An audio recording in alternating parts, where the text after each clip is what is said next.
श्री हिमालय सदन से आप सभी का इस वंदना सत्र में हार्दिक स्वागत एवं अभिनंदन करती हूँ।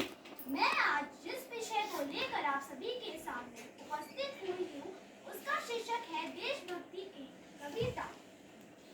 जहाँ डाल डाल पर सोने की चिड़िया करती है बसेरा, जहाँ डाल डाल पर सोने की चिड़िया करती है बसेरा, वो भारत देश है मेरा, वो भारत देश है मेरा। जहाँ सत्य अहिंसा और धर्म का पग पग लगता है डेरा, जहाँ सत्य अहिंसा और धर्म का पग पग लगता है डेरा, वो भारत देश है मेरा, वो भारत देश है मेरा। ये धरती वो जहाँ ऋषि मुनि जपते प्रभु नाम की माला, जहाँ हर बालक एक मोहन है और राधा हर एक बाला, जहाँ सूरज सबसे पहले आकर डाले अपना फेरा, वो भारत देश है मेरा, वो भारत देश है मेरा। अलबेलों की इस धरती के त्योहार भी है। अलबेलो कहीं दिवाली की जगमग है, कहीं है होली के मेले, जहाँ राग रंग और हंसी खुशी का चारों ओर है घेरा, वो भारत देश है मेरा, वो भारत देश है मेरा। जब आसमान में बातें करते मंदिर और शिवालय, जहाँ किसी नगर में किसी द्वार पर कोई न ताला डाले, प्रेम की बसी जहाँ बजाता है ये शाम सवेरा, वो भारत देश है मेरा, वो भारत देश है मेरा, वो भारत देश है मेरा। धन्यवाद। जय हिंद, जय भारत। हम आप सभी को कारगिल विजय दिवस की हार्दिक शुभकामनाएं।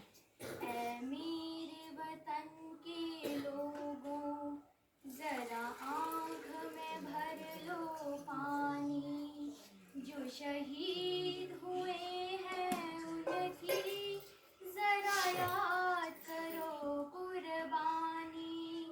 ऐ मेरे वतन के लोगों, जरा आँख में भर लो पानी, जो शहीद हुए हैं उनकी जरा याद करो कुर्बानी।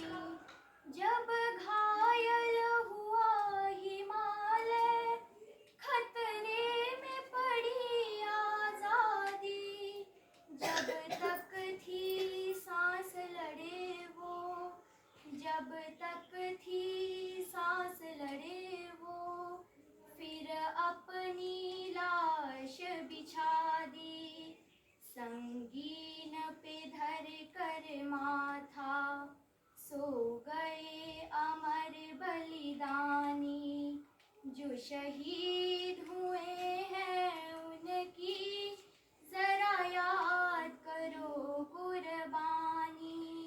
ऐ मेरे वतन के लोगों, जरा आँख में भर लो पानी, जो शहीद हुए हैं उनकी जरा याद करो कुर्बानी।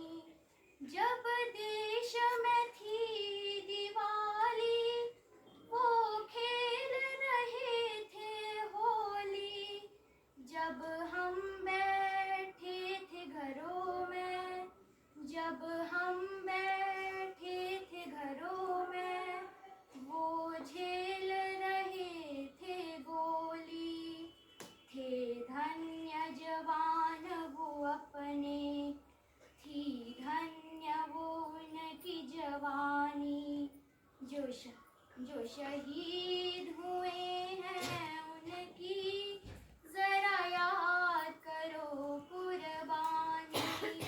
ऐ मेरे वतन के लोगों, जरा आँख में भर लो पानी, जो शहीद हुए हैं उनकी जरा याद करो कुर्बानी, जरा याद करो कुर्बानी। धन्यवाद।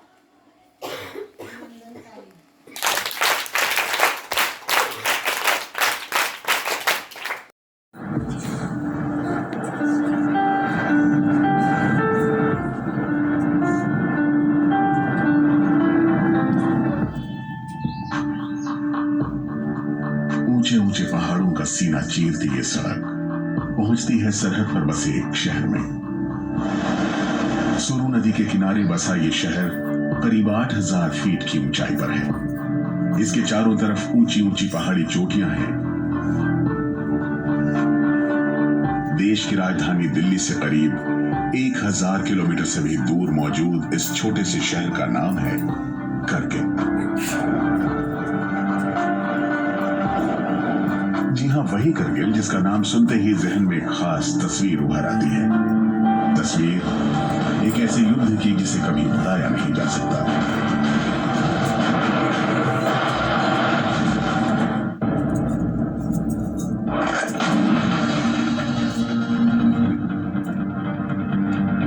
जिंदगी आगे बढ़ चुकी है, लेकिन हवा में लहराता ये तिरंगा अब भी सुनाता है करगिल की वो कहानी जो भारतीय सेना के वीरों ने अपने लहू से लिखी थी। आपके सामने जो पहाड़ी दिखाई दे रही है, नाम तोलोलिंग। अगर आप लोग अपनी नजर थोड़ा बाएं की ओर स्काईलाइन पर ले जाएं, तो 3 पिंपल दिखाई देंगे। नाम तोलोलिंग टॉप। तोलोलिंग टॉप से बाएं की ओर बढ़ता हुआ पर अगर आप लोग अपनी नजर पूरा बाएं की ओर स्काईलाइन पर ले जाएं, तो 2 नोकीली चोटियां दिखाई देंगी। दाहिने वाली नोकीली चोटी नाम। करगिल के चारों तरफ मौजूद हर चोटी की ऐसी ही कहानी है। आप लोगों के सामने तोलोलिंग पहाड़ पर दुश्मन अपना कब्जा जमाए बैठा था। भारतीय सेना की ओर से तोलोलिंग पर कैप्चर करने के लिए 18 ग्रेनेडियर बटालियन को डिटेल किया गया। 18 ग्रेनेडियर बटालियन द्वारा ऑपरेशन को लॉन्च किया गया, परंतु दुश्मन की अच्छी पोजीशन और प्रभावशाली फायर के कारण बटालियन की मूवमेंट को रोक दी गई। इसी दिन करगिल की जंग खत्म हुई थी। भारतीय सेना ने पाकिस्तानी फौज को ऐसा सबक सिखाया कि उनके लिए जान बचाकर भागना भी मुश्किल हो गया था। ये भारत और पाकिस्तान की चौथी लड़ाई थी। पाकिस्तान हमेशा से ही भारत के साथ धोखा करता आ रहा है, लेकिन 1999 में पाकिस्तान ने किया सबसे बड़ा विश्वासघात। Put aside the bitterness of the past. Together let us make a new beginning. इस संदेश के साथ शुरू हुआ साल 1999 कि उस साल के अंत तक दोनों मुल्क मिल बैठकर कश्मीर मसले का हल निकाल लेंगे। पाकिस्तान के प्रधानमंत्री नवाज शरीफ ने भी इस नए रिश्ते को पूरी शिद्दत से निभाने का वादा किया था। I've underscored to Prime Minister Vajpayee the immense potential of building a mutually beneficial cooperative relationship once we achieve a final settlement of Jammu and Kashmir issue. अमन, चैन और दोस्ती की उम्मीद से भरे इस माहौल में 21 फरवरी 1999 को दोनों देशों ने लाहौर घोषणा पत्र जारी किया। उसी वक्त पाकिस्तानी जमीन पर भारत के खिलाफ एक खतरनाक साजिश रची जा रही थी। ये साजिश थी भारत की सीमा में घुसकर हमले की। भारत को इस बात की भनक भी नहीं थी कि जिस पाकिस्तान को वो गले लगा रहा है, वो उसकी पीठ में खंजर भोंकने की तैयारी कर रहा है। पाकिस्तान के इस छल का खुलासा हुआ मई 1999 में। 1999 की करगिल जंग की शुरुआत अगर इन लोगों को मिली यहाँ पर लोकल फॉर्मेशंस को, यूनिट्स को, तो उन्होंने ये समझा कि कुछ घुसपैठिए आ गए हैं यहाँ। तब तक पाकिस्तान ने भारत की करीब 150 वर्ग किलोमीटर की जमीन पर कब्जा कर लिया था। पाकिस्तानी सेना ने उन चौकियों पर कब्जा किया था जिन्हें भारतीय सेना सर्दियों में खाली कर देती थी और गर्मियों में वापस जाया करती थी। लेकिन 1999 में भारतीय सेना की उन चौकियों पर जाने से पहले ही पाकिस्तानी फौज ने उन चौकियों पर अपना कब्जा जमा लिया था। जाहिर है इसके लिए पाकिस्तान ने एक बड़ी तैयारी की होगी। ऐसे में सवाल खड़ा होता है कि क्या फरवरी 1999 में जब नवाज शरीफ अटल बिहारी वाजपेयी से लाहौर में मिल रहे थे, तो क्या उन्हें इस घुसपैठ की जानकारी थी? कारगिल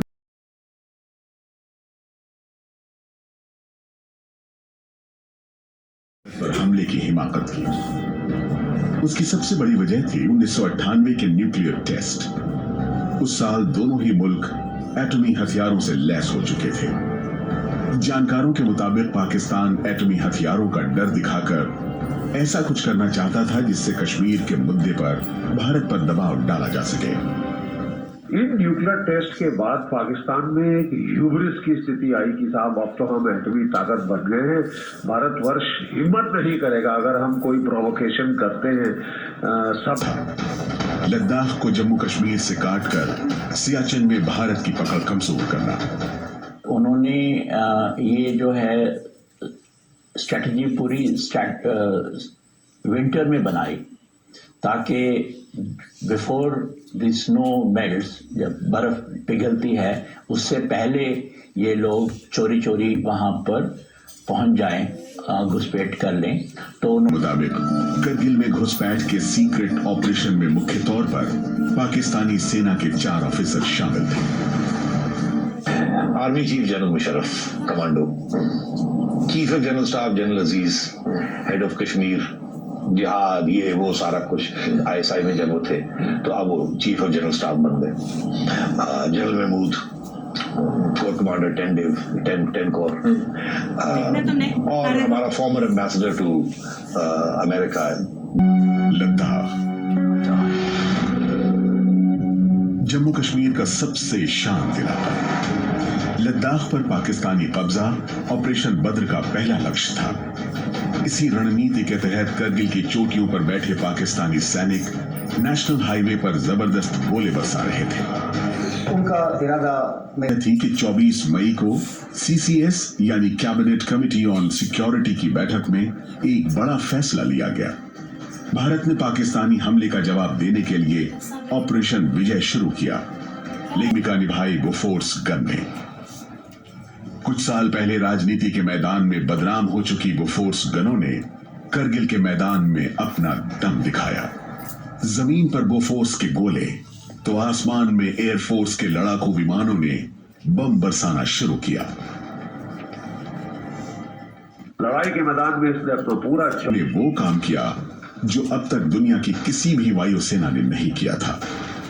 13,000 फुट से 18,000 फुट की ऊंचाई पर छुपे पाकिस्तानी फौज के सैनिकों को चुन चुनकर निशाना बनाया गया। पहली बार लेजर गाइडेड बम का इस्तेमाल हुआ। फॉर्चुनेटली रोज दिल्ली में वायुसेना, थल सेना और विदेश विभाग के प्रवक्ता प्रेस ब्रीफिंग करते थे। टेलीविजन के जरिए करगिल घर घर तक पहुंच रहा था।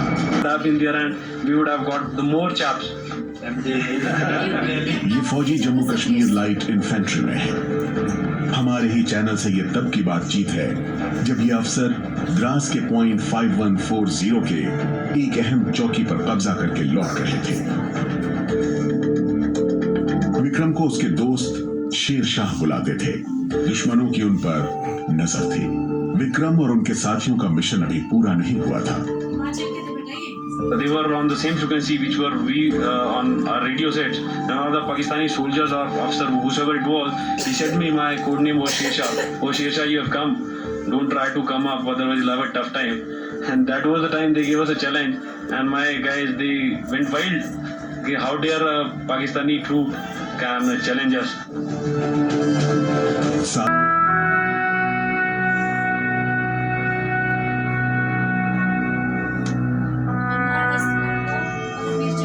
कैप्टन विक्रम बत्रा को मरणोपरांत परमवीर चक्र दिया गया।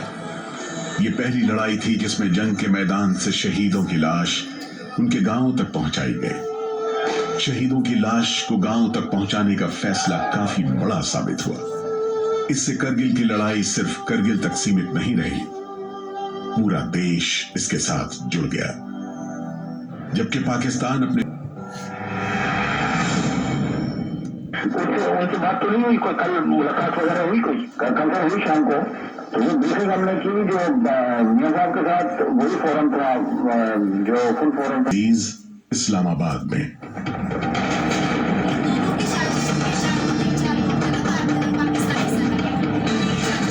करगिल में पाकिस्तान की सेना का दम बहुत जल्दी फूलने लगा था। हालात बिगड़ते देख नवाज शरीफ ने अटल बिहारी वाजपेयी को फोन किया। नवाज शरीफ हवाई हमलों को रुकवाना चाहते थे।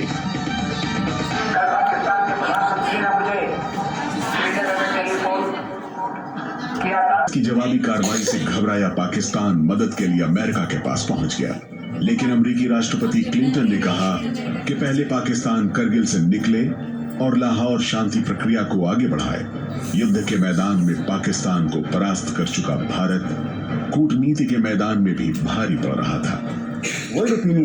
भारत के लिए कई सबक भी थे। दुश्मन जिस तरह भारतीय सीमा में घुसकर बैठ गया था, उसे भारत की खुफिया तंत्र की नाकामी माना गया। इस लड़ाई में भारत के 570